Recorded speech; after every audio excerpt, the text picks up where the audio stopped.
ಜನಗಳ ಮೇಲೆ ಟ್ಯಾಕ್ಸ್ ಹಾಕಕ್ಕೆ ಹೋಗ್ಬಾರ್ದು. ಇವಾಗ ಯಾಕೆ ಅಂತಂದರೆ ಎಲ್ಲರೂ ಪಾಪ ಇದರಿಂದ ಬೆಲೆ ಏರಿಕೆಯಿಂದ ತತ್ತರಿಸಿದ್ದಾರೆ. ಒಂದು ಜನ ಏನು ಅಂತಂದರೆ ಸೆಂಟ್ರಲ್ ಗೌರ್ಮೆಂಟ್ನವರು ಟ್ಯಾಕ್ಸ್ ಜಾಸ್ತಿ ಮಾಡಿದ್ರೆ ಜನ ಏನು ಮಾತಾಡಲ್ಲ. ಸ್ಟೇಟ್ ಗೌರ್ಮೆಂಟ್ನವರು ಟ್ಯಾಕ್ಸ್ ಜಾಸ್ತಿ ಮಾಡಿದ್ರೆ ಮಾತಾಡ್ತಾರೆ. 976 ಇದ್ದಿದ್ದು ರುಪೀಸು ಪೆಟ್ರೋಲು ಇವಾಗ 105 106 ಹೋಗಿದೆ. ಅದ್ರ ಬಗ್ಗೆ ಒಬ್ಬರು ಮಾತಾಡಲ್ಲ. ನಮ್ಮ ದುಡ್ಡನ್ನ ಯಾಕೆ ಎತ್ಕೊಂಡೋಗಿ ಕೊಡಬೇಕು? ನಾವು ಕೊಟ್ಟಿರೋದು, ನಾವು ಸೆಕೆಂಡ್ ಪ್ಲೇಸಲ್ಲಿ ಇದ್ದೀವಿ ಟ್ಯಾಕ್ಸ್ ಕಟ್ಟೋದ್ರಲ್ಲಿ. ಯಾಕೆ ನಮ್ಮ ದುಡ್ಡು ಎತ್ಕೊಂಡೋಗಿ ಕೊಡ್ಬೇಕು ಅವರು? ಏನ್ ಅನ್ಸುತ್ತೆ ಸರ್, ಡೆವಲಪ್ಮೆಂಟ್ಸ್ ಯಾವ ತರ ಇದೆ ನಮ್ಮ ರಾಜ್ಯದಲ್ಲಿ ಅಂತ ಅನಿಸ್ತಾ ಇದೆ ನಿಮ್ಗೆ? ವರ್ಷದ ಮೇಲೆ 9 ತಿಂಗಳಾಯ್ತು ನಮ್ಮ ಸರ್ಕಾರ ಬಂದು ನಮ್ಮ ರಾಜ್ಯದಲ್ಲಿ.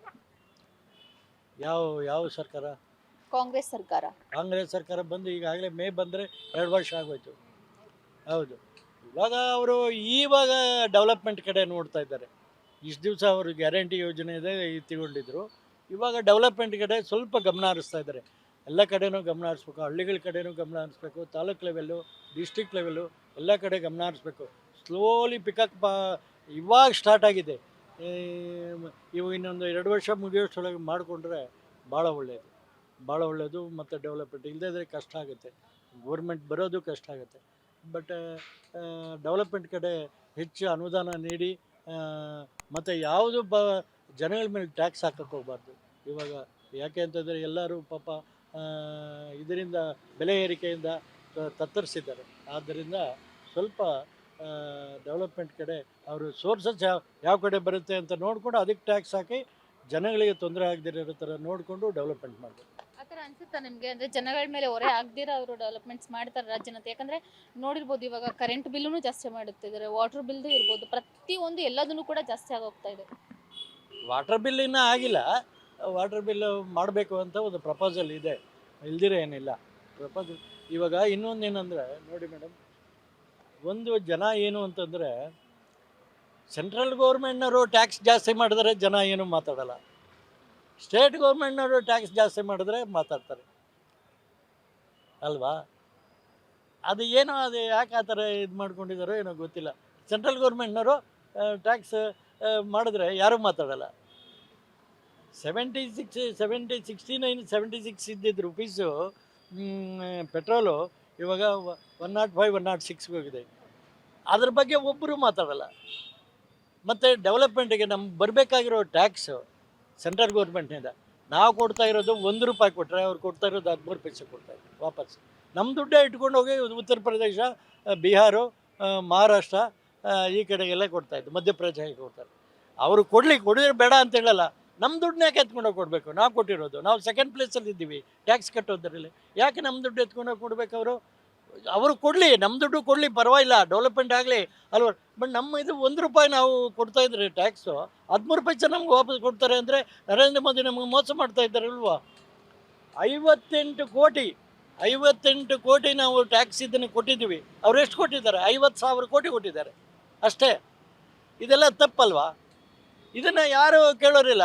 ಸಿದ್ದರಾಮಯ್ಯ ಏನಾನ ಒಂದು ಮಾಡಿದ್ರೆ ಸಾಕು, ಒಂದು ಯಾವುದನ್ನ ನಾಳೆ ಬೆಳಿಗ್ಗೆ ಮಾಡಿಬಿಡ್ಲಿ, ಇದಾತ್ಬಿಡ್ತಾರೆ. ಒಬ್ಬ ಮಿನಿಸ್ಟ್ರ್ ಇವಾಗ ಪ್ರಹ್ಲಾದ್ ಜೋಶಿ ಇದ್ದಾರೆ, ಶೋಭಾ ಕರಂದ್ಲಾಜೆ ಇದ್ದಾರೆ, ಸೀತಾರಾಮನ್ ಇದ್ದಾರೆ, ನಿರ್ಮಲಾ ಸೀತಾರಾಮನ್ ಏನು ಮಾಡ್ತಾಯಿದ್ದಾರೆ? ಅವರೆಲ್ಲ ಏನು ಮಾಡ್ತಾಯಿದ್ದಾರೆ ಮೇಡಮ್? ಮೊನ್ನೆ ಸೀತಾರಾಮನ್ನ ಹೇಳ್ಬಿಟ್ರಾ ಇವ್ರು ಮಾಡ್ತಕ್ಕಂಥದ್ದು ಇದೆಲ್ಲ ಸರಿ ಇಲ್ಲ ಅಂತ? ನಿರ್ಮಲಾ ಅವರ ಹಸ್ಬೆಂಡೇ ಹೇಳ್ಬಿಟ್ಟಿದ್ದಾರೆ. ಇನ್ನು 1 ವಾರದ ಕೆಳಗಡೆ ಹೇಳ್ಬಿಟ್ಟಿದ್ದಾರೆ. ಈ ಥರ ಎಲ್ಲ ಮೋಸ ಮಾಡಬಾರ್ದು. ಮೋಸ ಅಂದರೆ ಡಿಫ್ರೆನ್ಷಿಯೇಷನ್ ಮಾಡಬಾರ್ದು. ಸ್ವಲ್ಪ ಇರಲಿ, ಏನು ತೊಂದರೆ ಇಲ್ಲ.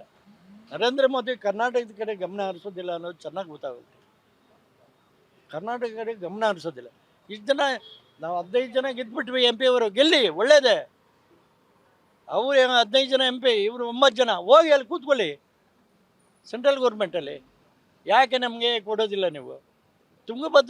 ಭದ್ರಾ ಯೋಜನೆಗೆ, ಕೃಷ್ಣಾ ಯೋಜನೆಗೆ ಬಜೆಟಲ್ಲಿ ಅನೌನ್ಸ್ ಆಗಿ ದುಡ್ಡು ಕೊಡಲಿಲ್ಲ ನಿರ್ಮಲಾ ಸೀತಾರಾಮನ್. ಸುಳ್ಳು ಹೇಳಿದಾಗ ಆಯ್ತಲ್ಲ. ಹಾಗಾದರೆ ಆ ಥರ ಎಲ್ಲ ಮಾಡ್ತಾರೆ ಒಬ್ಬ ಸೆಂಟ್ರಲ್ ಮಿನಿಸ್ಟರ್. ಅದು ನಮ್ಮ ಕರ್ನಾಟಕದಿಂದ ಆಯ್ಕೆ ಆಗಿದ್ದಾರೆ. ಅವರು ಎಷ್ಟು ಕೊಡಬೇಕು ನಮಗೆ? ನಾವು ಇದುವರೆಗೆ ಅವರು ಸರಿಯಾಗಿ ನಮಗೆ ಕೊಟ್ಟಿದ್ದರೆ ಕರ್ನಾಟಕ ಎಲ್ಲೋ ಇರೋದು. ಇವಾಗಲೇ GDP ನಂಬರ್ 1 ಇದ್ದೀವಿ ನಾವು. Karnataka number 1 in the state. Number 1 GDP ನಮ್ಮ ಕರ್ನಾಟಕ. ಅದಕ್ಕೆ ಅವ್ರು ನರೇಂದ್ರ ಮೋದಿ ಅವರಿಗೆ ಇದು ಕರ್ನಾಟಕ ಇದಾಗಿದೆ ಹಾಗೆ ಹೀಗೆ ಅಂತ ಅವ್ರು ನಮಗೇನು ಕೊಡೋದಿಲ್ಲ. ಇದೆಲ್ಲ ಭಾಳ ಅನ್ಯಾಯ ಅದು. ಟ್ಯಾಕ್ಸ್ ಎಷ್ಟು ಕಲೆಕ್ಟ್ ಆಗುತ್ತೆ ನಮ್ಮಲ್ಲಿ. ಅದರ ಇದನ್ನು ನಮಗೊಂದು ₹1 ಕೊಟ್ಟಿದ್ದು 13 ಪೈಸೆ ಅಂದರೆ ಏನು ಮೇಡಮ್?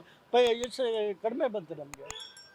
ಇದೆಲ್ಲ ಕೊಟ್ಟರೆ ಕರ್ನಾಟಕ ತುಂಬ ಡೆವಲಪ್ಮೆಂಟ್ ಆಗುತ್ತೆ, ಕರ್ನಾಟಕಕ್ಕೆ ಇನ್ವೆಸ್ಟ್ಮೆಂಟ್ ಆಗುತ್ತೆ. ಇವಾಗ ಫೆಬ್ರವರಿಯಲ್ಲಿ ಇನ್ವೆಸ್ಟ್ಮೆಂಟ್ ಇದು ಇದಾಗುತ್ತೆ ಇಲ್ಲಿ, ಏನು ಪ್ರದರ್ಶನ, ಎಕ್ಸಿಬಿಷನ್ ಆಗುತ್ತೆ. ಆವಾಗ ಎಲ್ಲರೂ ಫಾರಿನರ್ಸ್ ಬಂದೆಲ್ಲ ಕರ್ನಾಟಕ ನೋಡ್ತಾರಲ್ವ, ಅದಕ್ಕೆಲ್ಲ ಸ್ವಲ್ಪ ದುಡ್ಡು ಕೊಟ್ಟು ಎಲ್ಲ ಚೆನ್ನಾಗಿ ಮಾಡಿ ಅಂತ ಹೇಳಬೇಕು. ಎಲ್ಲ ಮಾಡಿ, ನೀವು ಇನ್ನೂ ಚೆನ್ನಾಗಿ ಮಾಡಿ, ನೀವು ಇನ್ನೂ ಇದರಲ್ಲಿ ಮಾಡಿದರೆ ನರೇಂದ್ರ ಮೋದಿ ಎನ್ಕರೇಜ್ ಮಾಡಬೇಕು ಅರ್ಥಾಯ್ತಾ. ಇದೆಲ್ಲ ಡೆವಲಪ್ಮೆಂಟಿಗೆ ಅನುಕೂಲ ಆಗುತ್ತೆ. ಸಿದ್ದರಾಮಯ್ಯನವರು ಸ್ವಲ್ಪ ಡೆವಲಪ್ಮೆಂಟ್ ಕಡೆ ಇನ್ನೂ ಒಂದು ಸ್ವಲ್ಪ ಕಾನ್ಸಂಟ್ರೇಷನ್ ಮಾಡಬೇಕು ಅಂತ ನಾನು ಹೇಳ್ತೀನಿ. Beat plus Karnataka.